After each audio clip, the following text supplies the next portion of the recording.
जैसा नजरिया वैसा दुनिया। हमारे वेदों में भी लिखा गया है, यथा दृष्टि तथा सृष्टि। यह दुनिया तुम्हें वैसी नहीं दिखती जैसी यह दुनिया है। यह दुनिया वैसी दिखाई देती है जैसे तुम खुद हो। जिसकी नज़र जैसी है उसके लिए यह दुनिया वैसी है। तो अगर तुम अपनी दुनिया को बदलना चाहते हो तो आपको सिर्फ एक तरीका अपनाना है, अपनी नज़र को बदलो। नमस्कार दोस्तों, प्यारी सी कहानी। एक बार एक बहुत बड़ा नेता एक साधु के छोटे से आश्रम में गया। वह साधु के बारे में बहुत सुना था कि वो बहुत महान है, बहुत ज्ञानी है। उसके मन में आया कि एक बार जा करके देखता हूँ कि लोग जिसकी इतनी प्रशंसा करते हैं भला वो है कैसा। जब वह उस आश्रम में गया तो वहाँ पर एक छोटा सा कमरा था जहाँ पर एक कालीन बिछा हुआ था। वहाँ पर कुछ लोग बैठे हुए थे और साधु जी सामने बैठे हुए थे। कुछ सवाल जवाब हो रहा था, चल रहा था। वह नेता उस आश्रम में आया और उस नेता के साथ में 4 बॉडीगार्ड भी थे और उसकी यह आदत भी थी कि जहाँ पर वह जाता था लोग अपनी जगह से खड़े हो जाते थे और उसकी तरफ देखते थे, हाथ जोड़ते थे, पैर जोड़ते थे। नेता को इस चीज़ की आदत थी। लेकिन यहाँ पर ऐसा कुछ भी नहीं हुआ। साधु व्यस्त होने के कारण उसकी तरफ देख भी नहीं पाए। तभी नेता को बेइज्जती महसूस हुई। उसे लगा कि अरे ये क्या हो रहा है, और नेताजी को गुस्सा आ गया। नेताजी ने थोड़ा गुस्से में साधु को बीच में ही टोका और कहा कि मुझे आपसे कुछ कहना है, मैं आपसे कुछ कहना चाहता हूँ। साधु ने उसकी तरफ देखा और बोला कि आप थोड़ी देर रुकिए, पहले मैं इनके सवाल का जवाब दे दूं, उसके बाद मैं आपसे बात करता हूं। तब तक अगर आप चाहें तो बैठकर इंतजार कर सकते हैं। बस साधु का इतना कहना ही था कि नेता का चेहरा गुस्से से लाल हो गया और फिर उसने अपना सारा गुस्सा उस साधु के ऊपर निकाल दिया। अभी तक तो नेता आप कर रहा था, बहुत तमीज़ दिखा रहा था, लेकिन फिर अब तू तड़ाक करके बात करने लग गया। नेता ने कहा, तुझे पता भी है मैं कौन हूँ और तू बात किससे कर रहा है। साधु ने उसकी तरफ देखा और कहा, मुझे उससे कोई फर्क नहीं पड़ता है कि आप हैं कौन, लेकिन आप जो कोई भी हैं, अगर आप चाहते हैं कि मैं आपसे बात करूं, आपके सवाल का जवाब दूं, तो आपको कुछ देर तो इंतजार करना ही पड़ेगा। और साधु का ये कहते ही नेता गुस्से से पागल हो गया और वहीं सबके सामने चीखने चिल्लाने लगा। बड़ी बदतमीजी से बात करने लगा, कहने लगा, अब मैं तुझे तेरी असली औकात दिखाऊंगा। तुझे पता नहीं है तूने किससे पंगा ले लिया है, मैं तेरे बारे में क्या सोचता हूँ तू नहीं जानता।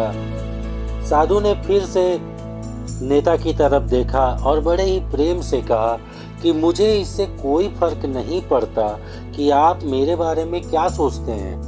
आप जो चाहे वो सोच सकते हैं मेरे बारे में। फिर नेता ने उससे कहा कि तू चाहे सुनना या ना चाहे, लेकिन मैं तुझे यही सबके सामने बताऊंगा कि मैं तेरे बारे में क्या सोचता हूँ। तू कोई साधु नहीं है, तू एक नंबर का पाखंडी है, बहुत ही घटिया इंसान है, तू एक ढोंगी है और यहाँ पर जितने भी लोग बैठे हैं उन सबको बेवकूफ़ बना रहा है। तेरा बस एक ही मकसद है, इन लोगों की जेबें खाली करना। जितना भी पैसा इनकी जेबों में रखा है वो तेरी जेब में चला जाए, तू बस यही चाहता है। अपने फ़ायदे के लिए इन लोगों का इस्तेमाल कर रहा है और अब मैं तुझे नहीं छोड़ने वाला हूँ। पूरी दुनिया के सामने तेरा पर्दाफाश करूँगा। लेकिन इतना कहने के बाद भी, इतना सुनने के बाद भी उस साधु के चेहरे पे एक हल्की सी मुस्कान बनी रही। यह देखकर वह नेता और भी तिलमिला गया और उसने कहा, अब बहुत हो गया, अब मैं यह 1 मिनट भी नहीं रुकने वाला। लेकिन अभी भी तेरे पास मौका है, अगर मुझे सामने से माफ़ी मांगता है या मुझसे कुछ कहना चाहता है तो कह सकता है। इतना सब होने के बाद भी साधु के चेहरे पर एक मुस्कान थी और वह बिल्कुल शांत था। और फिर उन्होंने अपनी आंखें बंद की थोड़ी देर के लिए और जब खोली तो बड़ी विनम्रता से हाथ जोड़कर उन्होंने नेता से कहा, मुझे आपसे कोई गिला शिकवा नहीं है। आपके लिए मेरे मन में कोई भी गलत ख्याल नहीं है। जो भी मेरे बारे में आपने कहा वह आपकी अपनी सोच थी, तो मुझे आप में कोई भी बुराई नज़र नहीं आती है। मुझे आप बहुत ही भले इंसान लगते हैं। और साधु के इतना कहते ही नेताजी का दिमाग सातवें आसमान पर चला गया। उसके चेहरे पर एक अजीब सी खुशी छा गई, क्योंकि उस साधु ने वही कहा था जो नेताजी को बाकी लोग कहा करते थे। और वह खुशी खुशी उस आश्रम से अपने घर की तरफ चला गया। और जब वो घर के पहुंचा तो उसने देखा कि पिताजी सामने बैठे हैं, ध्यान कर रहे हैं। उसके पिताजी जिंदगी भर सिर्फ लोगों की सेवा की थी, उन्होंने कुछ उम्मीद नहीं रखा था किसी से। तो थोड़ी देर बाद जब उनकी आंखें खुली और देखा सामने बेटे को बैठे हुए, तो उनके बेटे के चेहरे पर आज एक अजीब सी खुशी थी जो आज से पहले उन्होंने कभी देखी नहीं थी। तो उन्होंने अपने बेटे से पूछा, बेटा इसका कारण क्या है, तुम आज इतने खुश क्यों लग रहे हो?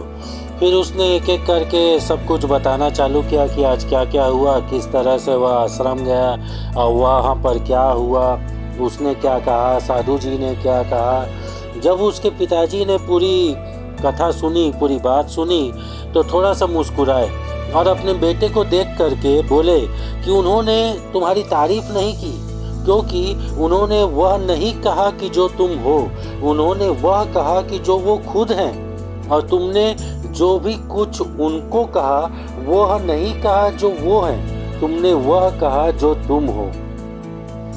यही बात हर जगह हर समय जिंदगी में लागू होती है।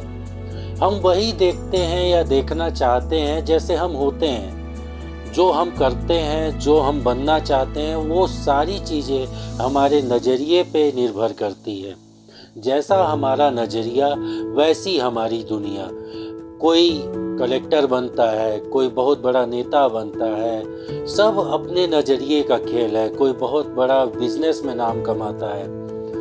अपना नज़रिया सकारात्मक बनाइए, क्योंकि अगर सही होगी नज़र तो जिंदगी जाएगी संवर। धन्यवाद।